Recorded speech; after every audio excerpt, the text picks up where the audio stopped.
حجرہ مبارک کی جالیوں کو کپڑے سے لپیٹ دیا کہ روزہ پاک صلی اللہ علیہ وسلم گرد سے محفوظ رہے۔ 15 سال تک تعمیر و مرمت کا کام اسی عقیدت اور عشق کے جذبوں کی تپش سے سرشار ہو کر ہوتا رہا۔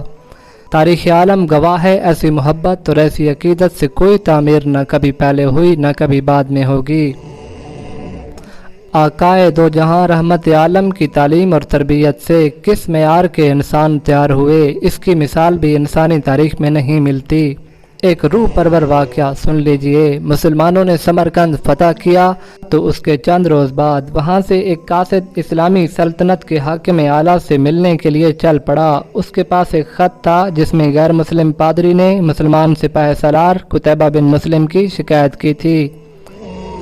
پادری نے لکھا تھا، ہم نے سنا تھا کہ مسلمان جنگ اور حملے سے پہلے قبول اسلام کی دعوت دیتے ہیں، اگر دعوت قبول نہ کی جائے تو جزیہ دینے کا مطالبہ کرتے ہیں، اور اگر کوئی ان دونوں شرائط کو قبول کرنے سے انکار کرے تو جنگ کے لیے تیار ہو جاتے ہیں، مگر ہمارے ساتھ ایسا نہیں کیا گیا اور اچانک حملہ کر کے ہمیں مفتوح کر لیا گیا ہے۔ یہ خط سمرقند کے سب سے بڑے پادری نے اسلامی سلطنت کے فرمانروا حضرت عمر بن عبدالعزیز رضی اللہ تعالیٰ عنہ کے نام لکھا تھا۔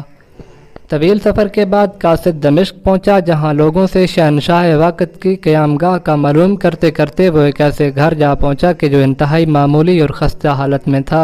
اس معمولی مکان کا مکین ہی حاکم وقت عمر بن عبدالعزیز تھا۔ قاصد نے اپنا تعارف کرایا اور خط عمر بن عبدالعزیز کو دے دیا۔ حضرت عمر بن عبدالعزیز نے خط پڑھ کر اس خط کی پشت پر لکھا، عمر بن عبدالعزیز کی طرف سے سمرقند میں تعینات اپنے عامل کے نام، ایک قاضی کا تقرر کرو جو پادری کی شکایت سنے اور انصاف کرے۔ مہر لگا کر خط واپس قاصد کو دے دیا۔ ایک معمولی مکان میں رہنے والے حاکم اور شان و شوکت سے عاری دارالخلافہ کو دیکھ کر قاصد مایوس ہوا تھا۔ سمرقند لوٹ کر جب قاصد نے خط کا جواب اور ملاقات کا احوال پادری کو سنایا تو پادری پر بھی مایوسی چھا گئی۔ اس نے سوچا کہ یہ وہ خط ہے جو مسلمانوں کے اس عظیم لشکر کو ہمارے شہر سے نکالے گا۔ انہیں یقین تھا کاغذ کا یہ ٹکڑا انہیں کبھی کوئی فائدہ نہیں پہنچا سکے گا، مگر کوئی اور راستہ بھی نہ تھا۔ چنانچہ خط لے کر ڈرتے ڈرتے امیر لشکر اور فاتح سمرقند قتیبہ بن مسلم کے پاس پہنچے۔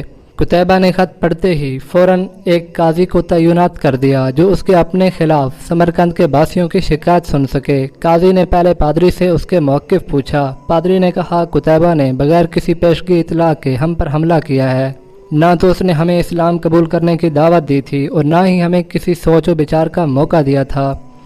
قاضی نے قتیبہ کو دیکھ کر پوچھا، کیا کہتے ہو تم اس دعویٰ کے جواب میں؟ قتیبہ نے کہا، قاضی صاحب جنگ میں تو فریب اور دھوکہ بھی ہوتا ہے۔ سمرقند ایک عظیم ملک تھا، اس کے قرب و جوار کے کم تر ملکوں نے ہمارے مقابلے میں جنگ کو ترجیح دی تھی۔ سمرقند کی زمینیں تو اور بھی سرسبز و شاداب تھیں، ہمیں پورا یقین تھا کہ یہ لوگ بھی لڑنے کو ترجیح دیں گے۔ ہم نے موقع سے فائدہ اٹھایا اور سمرقند پر قبضہ کر لیا۔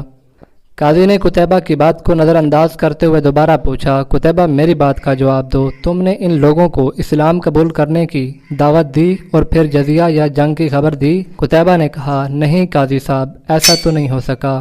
قاضی نے کہا، تم اپنی غلطی کا اقرار کر رہے ہو، لہذا اس کے بعد کسی شہادت کی ضرورت ہی نہیں۔ اللہ نے اس دین کو فتح اور عظمت صرف عدل و انصاف کی وجہ سے دی ہے، فریب اور دھوکے کی وجہ سے نہیں۔ میری عدالت یہ فیصلہ سناتی ہے کہ تمام مسلمان فوجی اور ان کے عہدیداران بما اپنی بیوی بچوں کے اپنے ہر قسم کی املاک اور مال غنیمت چھوڑ کر سمرقند کی حدوں سے باہر نکل جائیں اور سمرقند میں کوئی مسلمان فوجی باقی نہ رہے۔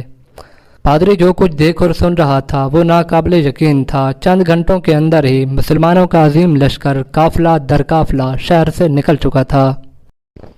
سمرقندیوں نے کبھی ایسا نہیں دیکھا تھا کہ جب طاقتور فاتح قوم کمزور مفتوح قوم کو یوں دوبارہ آزادی بخش دے۔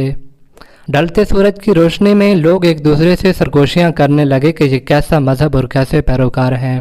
عدل کا یہ معیار کے اپنوں کے ہی خلاف فیصلہ دے دیں اور طاقتور سپاہ سالار اس فیصلے پر سر جھکا کر عمل بھی کر دے۔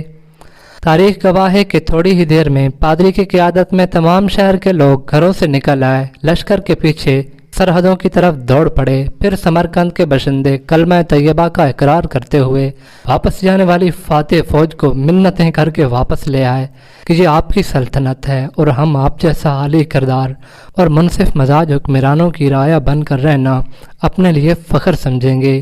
دین رحمت نے وہاں ایسے نقش چھوڑے کہ سمرقند طویل عرصے تک مسلمانوں کا دارالخلافہ بنا رہا۔